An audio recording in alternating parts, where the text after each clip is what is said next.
Doctor Rajasekhar eye hospital, super speciality eye care centre. కంటి ఆపరేషన్లకు చెన్నై, మధురై వెళ్లనవసరం లేకుండా ప్రపంచ స్థాయి ఆధునిక ఆపరేషన్లు ఇప్పుడు మన నెల్లూరులో. సత్యసాయి భజన మందిరం ప్రక్కన 3వ మెయిన్ రోడ్, రామ్మూర్తి నగర్, నెల్లూరు.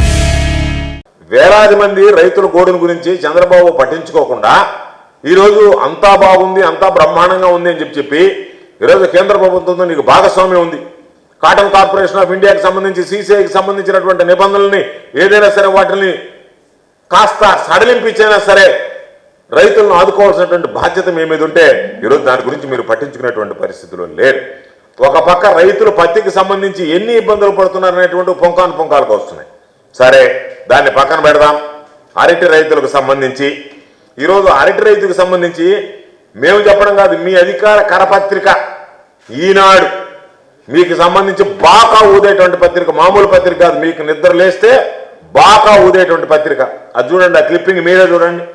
ఏమని రాశాడు? కిలో రూపాయి, అరటి కిలో రూపాయి, టన్ను 1000 రూపాయలు. పక్కనే పశువులు వేసేటువంటి ఫోటో కూడా వేసాడు ఈనాడు. కనీసం చంద్రబాబు నాయుడు కనువిపుతులు అయితే పాపం ఈనాడు పత్రిక కూడా ఏదో రాశాం అడ్డమైనటువంటివన్నీ కనీసం 1% అన్న రాయకపోతే బాధపడతారు కదా ప్రజలు, మనల్ని ఏదన్నా మరీ పట్టించుకోరేమో రైతులు అని చెప్పి వేసినటువంటి ఆర్టికల్. మామూలుగా 1000కి వేసినటువంటి ఆర్టికల్. కిలో అరటి రూపాయి అంటే కనీసం ఈ ప్రభుత్వానికి ఏమైనా రైతుల పట్ల ఎంత శ్రద్ధ ఉంది అనేటువంటిది ప్రత్యేకంగా చెప్పాలి. చెట్ల మీద కాయలు వదిలేస్తున్నారు, పంటని ట్రాక్టర్లతో దున్నేస్తున్నారు, పశువులకు మేతగా వేస్తున్నారు. వైఎస్ఆర్ కడప, అనంతపురం జిల్లాలకు సంబంధించి ఎక్కువగా సాగు చేస్తే ఆ 2 జిల్లాలన్నా దాదాపుగా 60,000 ఎకరాల అరటి సాగు చేస్తే ఆ అరటి సాగుకు సంబంధించినటువంటి రైతులు పొలం అని చెప్పి ఏడ్చి ఈరోజు వాటిని కోసి తీవడానికి కూడా కూలి డబ్బులు కూడా మిగిలినటువంటి పరిస్థితుల్లో ఈరోజు 2,000 రూపాయలు ఉన్నటువంటిది 1000 రూపాయలకు పడిపోతే దళారులు ఆ విధంగా దోచుకుంటూ ఉంటే, మార్కెట్లో ఏమో రేటు ఉంటే ప్రభుత్వం చోద్యం చూస్తూ పట్టించుకోకుండా నాటకాలు ఆడుతుంటే ఇంత దారుణమైనటువంటి పరిస్థితి ఎప్పుడన్నా ఉండిందా? అరటిని గురించి ఇంత దారుణంగా ఉంటే మీ మంత్రి సరే సమీక్షించడో, మీ మంత్రిని వదిలేశారు. వ్యవసాయ శాఖ మంత్రి ఎవరంటే ఆంధ్ర రాష్ట్రానికి పేరు ఊరికి గుర్తురావడంలో, రైతులకు గుర్తురావడంలో, ప్రజలకు గుర్తురాదు. సార్, ఏ మంత్రి కూడా గుర్తురావడం అది వేరే విషయం. వ్యవసాయ శాఖ మంత్రి అంటే అసలు గుర్తురాకుండా పోయాడు. ఆయన పనంతా ఆయన పనిలో ఉండాడు. ఆ మేనేజర్లు వాళ్ళని కూడా మీరు పోయి రైతులకు సేవ చేయమని చెప్పేటువంటి పరిస్థితుల్లో వ్యవసాయ శాఖ మంత్రి లేడు. మీరు ఏదన్నా నాకు మధ్యవర్తిగా వ్యవహరించి నాకేదన్నా ఉంటే మీరు 10 రూపాయలు మిగిల్చేటువంటి వ్యాపారం చూడండి అని చెప్పిన ఆలోచనలో ఆయన ఉన్నాడు. ఆ లావాదేవీలు మాట్లాడుకోవడానికే పాపం అచ్చెన్నాయుడు గారికి టైం లేదు. అటువంటి పరిస్థితుల్లో ఈరోజు చంద్రబాబు నాయుడు సంబంధించి కనీసం ఒక్క సమీక్ష కూడా జరపకుండా, సమీక్ష జరిపితే వాళ్ళని ఆదుకోవాలా? సరే, ఆదుకోవాలని అబద్ధాలు చెప్పడం తప్ప ఆదుకున్నటువంటి పరిస్థితి లేదు. ఇంతకుముందు కూడా చూసాం, మిర్చికి సంబంధించి కానీ మామిడికి సంబంధించి కానీ నోరు తెరిస్తే ఎన్ని రకాలైనటువంటి అబద్ధాలు చెప్పాలని రకాలైనటువంటి అబద్ధాలు చెప్పి ఆల్ వేల్ అంతా బాగుందని చెప్పి అందరిని ఆదుకున్నామని చెప్పి 2 మాటలు చెప్పడం తప్ప ఆదుకున్నటువంటి పరిస్థితి లేదు. కనీసం రైతులకు సంబంధించి సమీక్ష కూడా పెట్టలేదు ఇంతవరకు. దాని గురించి సమీక్షించలేదంటేనే చంద్రబాబు నాయుడికి రైతులంటే ఎంత యావగింపు అనేటువంటిది ప్రత్యేకంగా చెప్పాల్సినటువంటి అవసరం లేదు. మేము చెప్తే ఏమో మీరు రాజకీయ ఆరోపణలు అంటారు. సాక్షి పేపర్లు ఏదైనా రాసేమో వాటి గగ్గోలు పెడితే వాళ్ళకి ఏమైనా ఉంటే నోటీసులు ఇస్తారు. ఈరోజు మేము అడిగేటువంటిది ఇది వాస్తవమా కాదా, ఇది మీ పత్రిక ధృవీకరించిందా లేదా, దాని మీద ఏం చర్యలు తీసుకున్నారో ఒకసారి చెప్పండి. అదేవిధంగా ఈరోజు శనగకు సంబంధించి ఇంతకన్నా దారుణమైనటువంటి పరిస్థితులు ఉన్నాయి. అన్ని పేపర్లు ఈరోజు దాని గురించి రాస్తున్నాయి. దిక్కుతోచని శనగ రైతు అని చెప్పి ప్రజాశక్తి లాంటి పేపర్లో ఈరోజు ప్రధానంగా ప్రచురిస్తున్న రైతులకు సంబంధించి వాళ్ళ లక్షలాది క్వింటాల శనగ నిల్వలు ఈరోజు కోల్డ్ స్టోరేజ్లో మగ్గిపోతున్నా వాటి గురించి పట్టించుకునేటువంటి నాదుడు కరువయ్యాడు. పట్టించుకునేటువంటి ప్రభుత్వం లేదు. కాబట్టి ఈనాడులో మాత్రం రైతులకు సంబంధించినటువంటి చంద్రబాబు ఆదుకున్నాడంట ఫేక్ వార్తలు రాయడం కాదు, ఫేక్ వార్తలతో కాలం గడపడం కాదు.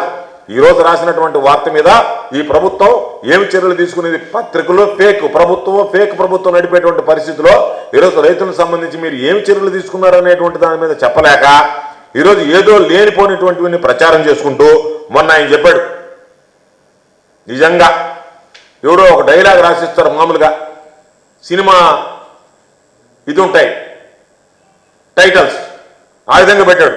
రైతన్నా మీకోసం అంటే పంచసూత్రాలు అమ్మడంట.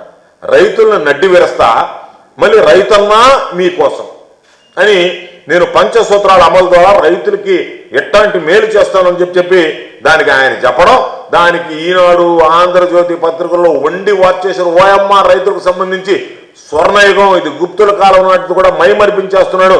గుప్తుల కాలం నాటి స్వర్ణయుగం కాదు ఇది, చంద్రబాబు రైతులకు ఇచ్చేటువంటి స్వర్ణయుగం అన్నట్టుగా పేజీల కథనాలు రాస్తున్నారు.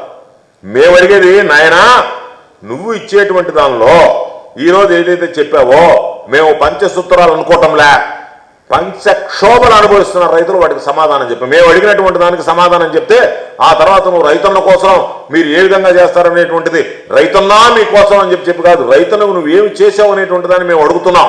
ఏమి చేయబోతున్నావు దాని మీద చెప్పు తప్ప నేను పంచసూత్రాల ద్వారా రైతులను ఆదుకుంటాను. మొదటిది మేము అడిగేటువంటి పంచక్షోభాలను పెట్టాం. దాంట్లో మొదటిది మేము అడిగేది ఏదైతే పెట్టుబడి సాయం ఉందో అది మొదట 20,000 ఇవ్వకుండా ఇప్పటికైనా వడ్డీతో సహా ఇస్తావా? మొదటి సంవత్సరంలో ఇవ్వాల్సినటువంటి 20,000, రెండో సంవత్సరంలో 20,000 ఇస్తావా? 10,000 ఇచ్చి సరిపెట్టావు, మరో 4,000 ఇస్తానని చెప్తున్నావు అంటే 6,000 ఎకరం పెడుతున్నావు. 7 లక్షలకు సంబంధించినటువంటి రైతులు కోత విధించావు. కాబట్టి మొదటి క్షోభ ఈరోజు నువ్వు తీసుకున్నటువంటి అన్నదాత సుఖీభవ సమర్థవంతంగా అమలు చేస్తావా, చెయ్యగలవా అనేటువంటి దాని మీద నువ్వు సమాధానం చెప్పు. రెండోది, రైతులకు సంబంధించి జగన్మోహన్ రెడ్డి గారు ఇచ్చినటువంటి ఉచిత పంటల బీమా రద్దు చేశావు. ఆ పంట బీమాని తిరిగి పునరుద్ధరిస్తావా? ఈరోజు కేవలం 19 లక్షల మంది ఉన్నారు. కాబట్టి ఎవరైతే బ్యాంకులో లోన్లు తీసుకున్నారో వాళ్ళు మాత్రమే బ్యాంకు నిబంధనల ప్రకారం ప్రీమియం చెల్లించారు. మిగతా వాళ్ళని ఆదుకునేటువంటి పరిస్థితులు లేవు. రైతులకు చట్టకోపం పెట్టేశావు. ఈరోజు వాళ్ళకి బీమా వచ్చేటువంటి పరిస్థితి లేదు. గతంలో బీమా తీసుకున్నటువంటి వాళ్ళు ఈరోజు ఇబ్బంది పడుతున్నారు. కాబట్టి దాన్ని ఆదుకునేటువంటి పరిస్థితి ఉందా? ఇది రెండో క్షోభ. దీని క్షోభ తీర్చేదానికి నువ్వు పరిశీలిస్తావా? మూడవది, గిట్టుబాటు ధర లేక దైన్యమైనటువంటి పరిస్థితుల్లో రైతులు ఉన్నారు. వాళ్ళని ఆదుకోవడానికి గతంలో జగన్మోహన్ రెడ్డి గారు ఉన్నప్పుడు సీఎం యాప్ ద్వారా comprehensive monitoring of agricultural procurement and price, ఏదైతే రైతులకు సంబంధించినటువంటి ఎంత ప్రైస్ ఉంది, ఎంత ప్రొక్యూర్మెంట్ తీసుకోవాలనేటువంటి దాని మీద సీఎం యాప్ ద్వారా నిరంతరం పర్యవేక్షించాం. ఎక్కడన్నా అవసరం అనుకుంటే వెంటనే ప్రభుత్వమే దానికి సంబంధించి రంగప్రవేశం చేసి 3,000 కోట్ల రూపాయల ధరల స్థిరీకరణ నిధితో దానికి సంబంధించినటువంటి రైతుల దగ్గర గిట్టుబాటు ధర కల్పించేందుకు ప్రయత్నం చేశాం. దాని మీద చర్యలు తీసుకుని ఆ సీఎం యాప్ను పునరుద్ధరించి అదేవిధంగా రైతులకు గిట్టుబాటు ధర వచ్చేటువంటి విధంగా రైతులను ఆదుకుంటావా? నాలుగోది, ఏదైతే ఆర్బీకేలు ఉన్నాయో వాటిని నిర్వీర్యం చేశావు. ఈరోజు రైతులు పడరానటువంటి పాటలు పడుతున్నారు. కాబట్టి ఆర్బీకేలకు పునరుజ్జీవనం ప్రసాదిస్తావా? విత్తనం నుంచి పంట విక్రయం దాకా రైతులను చేయబెట్టి నడిపించినటువంటి వ్యవస్థని ఈరోజు మరలా నువ్వు పునరుద్ధరించడానికి నీకు మనసు వస్తుందా? ఐదోది, ఈరోజు రైతులు ఆత్మహత్యలు చేస్తున్నారు. యూరియా దొరక క్యూలో నిలబడుతున్నారు. నకిలీ విత్తనాలు మార్కెట్లో పెరిగిపోయాయి. వాటికి సంబంధించి గతంలో నకిలీ విత్తనాలకు సంబంధించి ఎక్కడికక్కడ ప్రయోగశాలలు ఏర్పాటు చేసాం, ల్యాబ్స్ ఉన్నాయి. వాటన్నిటిని ఈరోజు నిర్వీర్యం చేశావు. కాబట్టి ఆ ల్యాబులను పునరుద్ధరించి నకిలీ విత్తనాల దగ్గర బారి నుంచి రైతులను కాపాడి యూరియా సమృద్ధిగా అందించి క్యాన్సర్లు, నేను అన్నం తిన్నాను, చంద్రబాబు నాయుడు అన్నం తినడు, చంద్రబాబు నాయుడుకి అన్నం తినాల్సినటువంటి అవసరం లే. చంద్రబాబు నాయుడు డ్రై ఫ్రూట్స్ తినగలడు, కానీ రైతులందరూ పాపం డ్రై ఫ్రూట్స్ తినలేరు.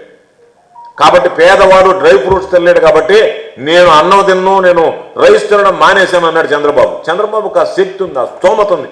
ఒకవేళ 2 ఎకరాలు ఉన్నా దాని మీద గణనీయమంటి ఫలితాన్ని సాధించి 2 లక్షల కోట్లకు ఎగబాకినటువంటి వాడికి అన్నం తినాల్సినటువంటి అవసరం లేదు. డ్రై ఫ్రూట్స్ తినగలడు. ఒకసారి చెప్తున్నాడు కదా, మీరందరూ కూడా ఒక పూట ఫిష్ తినండి, ఒక పూట చికెన్ తినండి, ఒక పూట గుడ్డు తినండి, మంచి ప్రోటీన్ భోజనం తినండి అంటే రైతులకు సంబంధించి వాళ్ళ నడ్డి విరిచి నువ్వు బ్రహ్మాండమైనటువంటి ప్రోటీన్ భోజనం పెట్టమంటే రైతుల అన్నదాతకు సంబంధించినటువంటి ఆక్రందనలో పక్కుంటే నేను అన్నం తిన్నాం, మీరు చేప గుడ్డు ఇది తినండి అని చెప్పి అందరికీ సూచనలు ఇచ్చి ఏదన్నా అంటే దానికి యూరియా ఎక్కువ వేస్తే క్యాన్సర్ వస్తుందని చెప్పి రైతులను ఆదుకోవాలనేటువంటి ఆలోచన లేకుండా ఒక విధ్వంసకారుడు ముఖ్యమంత్రి అయితే రైతుల పాలిట ఏ విధంగా ఉంటుంది అనేటువంటి దానికి ఈ పంచక్షోభాలు ఒక నిదర్శనం అని చెప్పి మీకు తెలియజేస్తున్నా. అందుకని రైతులకు సంబంధించి నువ్వు చెప్పేటువంటి కళ్ళబల్లి మాటలు నమ్మేటువంటి పరిస్థితుల్లో ఎవరు లేరు. మేము చంద్రబాబుని కోరుకునేది, ఇన్ని రోజులు నువ్వు నాటకాలు ఆడావు కాబట్టి ఎక్కడైనా సరే కళ్ళు తెరవాలి. ప్రత్యేక విమానాల్లో షికారులు చేయడం మాని, హెలికాప్టర్లో పంట నష్టం అంటే ఊరికి ఎట్టా హెలికాప్టర్లు తిరిగేసి అయిపోయింది, నేను మొత్తం పంట నష్టాన్ని చూసి రైతులందరినీ ఆదుకోవాలనేటువంటి ఆలోచన ఉందని చెప్పి ఒక ప్రెస్ మీట్ పెట్టడం, దానివల్ల ఏదో అయిపోయిందని చెప్పి నువ్వు మాట్లాడడం కాదు. క్షేత్రస్థాయిలో రైతన్న గోడును చూసి వాళ్ళకి అండగా నిలవాలని చెప్పి ఈరోజు వైఎస్ఆర్ కాంగ్రెస్ పార్టీ డిమాండ్ చేస్తుంది. గతంలో జగన్మోహన్ రెడ్డి గారు ముఖ్యమంత్రిగా ఉన్నప్పుడు ఏదైనా ప్రకృతి వైపరీత్యాలు జరిగితే మేము ఏ విధంగా ఆడుకున్నామో ఒకసారి చూడండి. కాబట్టి దానితో పాటు రైతులను ఆదుకోండి. అదేవిధంగా తొలి ఏడాది ఎగ్గొట్టినటువంటి రైతు భరోసా సొమ్ము ఏదైతే ఉందో గతంలో జగన్మోహన్ రెడ్డి గారి ప్రభుత్వంలో 2014-19 మధ్య ఏ విధంగా ఇచ్చామో చివరి సంవత్సరంలో మేము గుర్తించినటువంటి కనీసం 53,58,000 మంది ఎవరైతే ఉన్నారో వాళ్ళలో 7 లక్షలను కోత పెట్టారో వాళ్ళందరినీ కోత పెట్టకుండా పూర్తిగా సంపూర్ణంగా మొదటి సంవత్సరం మీరు ఇవ్వాల్సినటువంటిది వడ్డీతో కలిపి రెండో సంవత్సరం కూడా 20,000 రూపాయలు జమ చేసి దాన్ని మొత్తం రైతాంగానికి అందించాలనేటువంటిది మా డిమాండ్. అదేవిధంగా ఆర్బీకేలకు సంబంధించి నిర్వీర్యం చేయకుండా జగన్మోహన్ రెడ్డి గారికి పేరు వస్తుందేమోననేటువంటి ఆలోచనతో వాటిని ఆ వ్యవస్థని నాశనం చేయకుండా మరలా పూర్వ వైభవం తీసుకొచ్చి రైతులకు అండగా నిలిచేటువంటి కార్యక్రమాన్ని చేపట్టండి అని చెప్పి కోరుతున్నాం. ఉచిత పంటల బీమా కేవలం 19 లక్షల మందికే పరిమితం చేయకుండా అర్హులైనటువంటి వాళ్ళందరికీ, కట్టలేనటువంటి రైతులకి ప్రీమియం మీరే భరించి వాళ్ళకి సంబంధించినటువంటి ఆ ఉచిత పంటల బీమా జగన్మోహన్ రెడ్డి గారు ఏదైతే చెప్పాడో దాన్ని కొనసాగించమంటున్నాం. గతంలో ఉన్నటువంటి సాంప్రదాయం, జగన్మోహన్ రెడ్డి గారు తీసుకొచ్చినటువంటి ఒక వినూత్నమైనటువంటి సాంప్రదాయం, ఏదైనా రైతుల పంట నష్టపోతే అదే సీజన్ ముగిసే లోపల ఏదైతే ఇన్పుట్ సబ్సిడీ ఉండిందో దానిని గిట్టుబాటు ధర లేనటువంటి వాళ్ళకి మనం కూడా ఇన్పుట్ సబ్సిడీ అందించి ఆ గతంలో ఉన్నటువంటి ఆ ఏదైతే ఆయన తీసుకొచ్చినటువంటి ఒక వినూత్నమైనటువంటి కార్యక్రమం, ఆ ప్రయోగం ఈరోజు ఫలించింది. రైతులు సంతోషంగా ఉన్నారు. ఇప్పటికే దాదాపుగా 600 కోట్ల పైన బకాయిలు ఉన్నాయి. మొన్న వచ్చినప్పుడు ఆ బకాయిలు ఎక్కువై ఉంటాయి.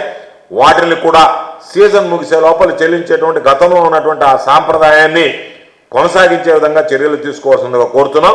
ఏదైతే 10,778 రైతు భరోసా కేంద్రాలు జగన్మోహన్ రెడ్డి గారు ఏర్పాటు చేశారో వాటిని పునరుద్ధరిస్తే రైతులకు ఉన్నటువంటి ప్రధానమైనటువంటి సమస్య వెళ్ళిపోతుంది.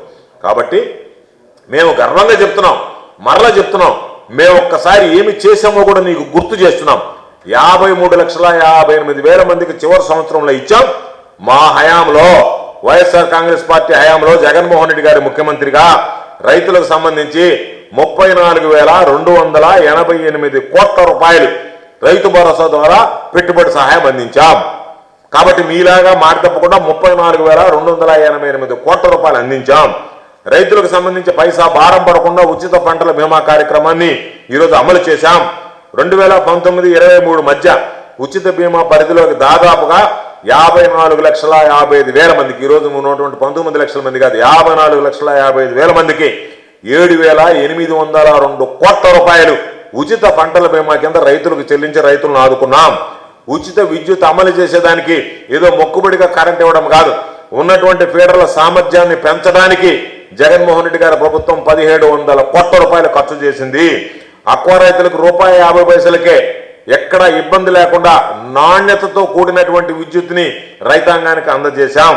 కాబట్టి సీజన్ ముగిసే లోపల ఇన్పుట్ సబ్సిడీకి సంబంధించి రైతులకు అందించి ధాన్యం కొనుగోలులో ఎక్కడ ఎటువంటి ఇబ్బంది లేకుండా అన్ని రకాలైనటువంటి నివారణ చర్యల్ని, ధాన్యానికి సంబంధించిన లోపాలు లేకుండా అన్ని రకాలైనటువంటి నష్ట నివారణ చర్యలు తీసుకుని రైతులకు గిట్టుబాటు ధర కల్పించేటువంటి విధంగా దళారీ వ్యవస్థని చెదరగొట్టి రైతులకు అండగా నిలిచాం. కాబట్టి జగనన్న రైతుని చేయి పట్టి నడిపించేలాగా ఆయన తీసుకున్నటువంటి విప్లవాత్మకమైనటువంటి నిర్ణయాలు 5 ఏళ్లలో మొత్తంగా రైతులకు సంబంధించి అభివృద్ధి సంక్షేమం కోసం 1,84,567 కోట్ల రూపాయలు. మీరు మాట్లాడడం కాదు, మా మీద దాడి చేయడం కాదు, మమ్మల్ని తిట్టడం కాదు, మీ దగ్గర ఉన్నటువంటి రికార్డు ప్రకారం జగన్మోహన్ రెడ్డి గారు ముఖ్యమంత్రిగా ఉన్నటువంటి సమయంలో 1,84,567 కోట్ల రూపాయలు వెచ్చించాడు. మీ హయాంలో దాదాపుగా 1.5 సంవత్సరం పూర్తయి మూడో సంవత్సరం కూడా మీ పరిపాలన ప్రారంభమవుతున్నటువంటి నేపథ్యంలో ఒకసారి మీ అంతరాత్మను ప్రశ్నించుకుంటే, మీరు ఆత్మ పరిశీలన చేసుకుంటే ఎంత మేర రైతాంగాన్ని ఆదుకున్నాం, ఎంత రైతులకు ఖర్చు పెట్టాం అనేటువంటిది మీకు అవుతుంది. కాబట్టి ఒక్కొక్క వ్యవస్థని, మేము ఏర్పాటు చేసినటువంటి వ్యవస్థల్ని, మేము తీసుకొచ్చినటువంటి సాంప్రదాయాల్ని, మేము రైతులకు అండగా నిలవాలన్నటువంటి ఆలోచనతో చేసినటువంటి పథకాలని వీటన్నిటిని మొత్తం విధ్వంసం చేసి, వీటన్నిటిని కూడా వ్యవస్థలన్నింటిని ధ్వంసం చేసి రైతులకు సంబంధించి చిల్లి గవ్వ కూడా చేరకుండా ఈరోజు మోసం చేసేటువంటి పరిస్థితికి చంద్రబాబు నాయుడు రావడం. కాబట్టి కూటమి ప్రభుత్వ పాలనలో రైతులకు వ్యవసాయం అంటే భారంగా మారింది. ఒక పక్క విత్తనాలు కొడుతుంది, ఒక పక్క ఎరువులు పురుగు మందు లేక కటకటలాడేటువంటి పరిస్థితులు ఏర్పడ్డాయి. మార్కెట్లో ధరలు లేక ఏదన పడుతున్నారు. ఒక పక్క తెచ్చుకున్నటువంటి అప్పులు తీర్చే దారి లేక రైతుల పాపం పంట పొలాల్లోనే ఈరోజు ఆత్మహత్యలకు పాల్పడేటువంటి పరిస్థితి ఏర్పడింది. నేరుడు జూన్ ప్రభుత్వం ఏర్పడినటువంటి 2024 జూన్ నెల నుంచి ఈరోజు వందలాది మంది అన్నదాతల ఆత్మహత్యకు పాల్పడ్డారంటేనే ఈరోజు ప్రతి ఒక్కడికి కూడా గుండె కన్నీరయ్యేటువంటి పరిస్థితి ఏర్పడుతుంది. కాబట్టి అందరినీ ఆదుకుని 10 మందికి అన్నం పెట్టేటువంటి అన్నదాత ఆత్మహత్య చేసుకోవడం అనేటువంటిది దుర్మార్గం అనేటువంటి దౌర్భాగ్యం అనేటువంటి దుస్థితి. కాబట్టి కనీసం దీన్ని ఆలోచించినా సరే ఆ అన్నదాతలకి కూడా ఆ అన్నదాతల కుటుంబాలకి కూడా నష్టపరిహారం అందించి ఆదుకున్నటువంటి పరిస్థితులు లేవు. ఇది రాజకీయంగా మాట్లాడేటువంటిది కాదు, గుండె లోతుల్లో నుంచి మాకు ఉండేటువంటి బాధ.